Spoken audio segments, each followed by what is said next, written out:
जय गुरुदेव students. Yes, last class में हमने वेरिएबल्स और उसके असाइनमेंट्स देखे थे।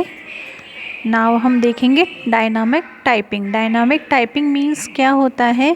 देखिए, जब हम हमने वेरिएबल बताया आपको। वेरिएबल क्या करते हैं, मेमोरी में एक प्लेस को लोकेट कर लेते हैं किसी वैल्यू के लिए।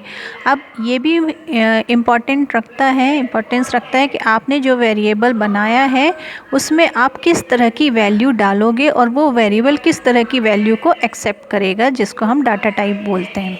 ठीक है, तो फॉर एग्ज़ाम्पल अगर आपने एक वेरिएबल बनाया है x नाम का इंटीजर में, है ना, कोई और लैंग्वेज में अगर हम बोले तो उसको हमको डाटा टाइप बताना पड़ेगा कि इस पर्टिकुलर वेरिएबल में आप इंटीजर वैल्यू ही इंसर्ट करवा सकते हो। अगर इंटीजर वैल्यू नहीं डाली है आपने, कोई और वैल्यू डाली है, तो वो उसको एक्सेप्ट नहीं करेगा, है ना। तो हम डाटा टाइप डिफ़ाइन करते हैं किसी भी वेरिएबल का। बट पाइथन क्या होता है, डायनामिक टाइपिंग होती है इसमें। Dynamic typing means at the time of execution के समय हम ये तय कर सकते हैं कि हमको पर्टिकुलर वेरिएबल में इंटीजर वैल्यू डालनी है, कि सेम वेरिएबल में स्ट्रिंग वैल्यू डालनी है, कि फ्लोट वैल्यू डालनी है।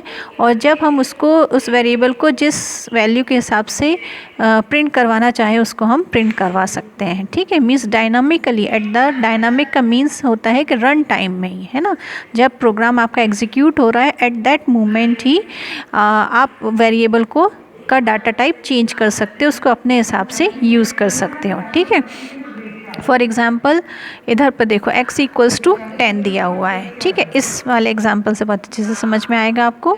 इधर पर x की वैल्यू क्या दी है, 10 दी है। मींस x में कौन सी वैल्यू दी है, इंटीजर टाइप की वैल्यू दी है, और हमने x को प्रिंट करवाया है, तो वो क्या प्रिंट कर देगा, 10 प्रिंट कर देगा। क्यों, क्योंकि उसने x को as a integer data type accept कर लिया। ठीक है, अब तुरंत नेक्स्ट लाइन में हमने x में कौन सी वैल्यू डाली है, स्ट्रिंग वैल्यू डाली है। मींस कलेक्शन ऑफ कैरेक्टर्स, है ना, स्ट्रिंग वैल्यू डाली है।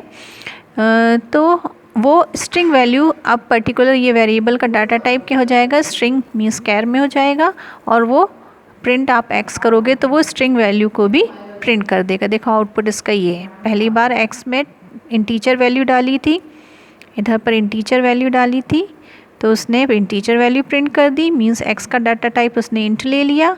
और नेक्स्ट लाइन में ही हमने स्ट्रिंग वैल्यू डाली है, तो उसने स्ट्रिंग वैल्यू भी प्रिंट कर दी। मींस इस केस में उसने x का डाटा टाइप स्ट्रिंग ले लिया और दोनों ही वैल्यूज़ ने प्रिंट कर दी विदाउट एनी एरर। ठीक है, तो इसको कहा जाता है डायनामिक टाइपिंग।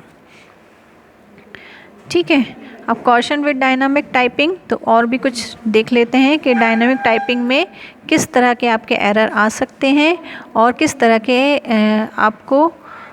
आप इसको यूज़ कर सकते हो अपने प्रोग्राम में। देखो इधर पर दिया है x = 10, y = 0।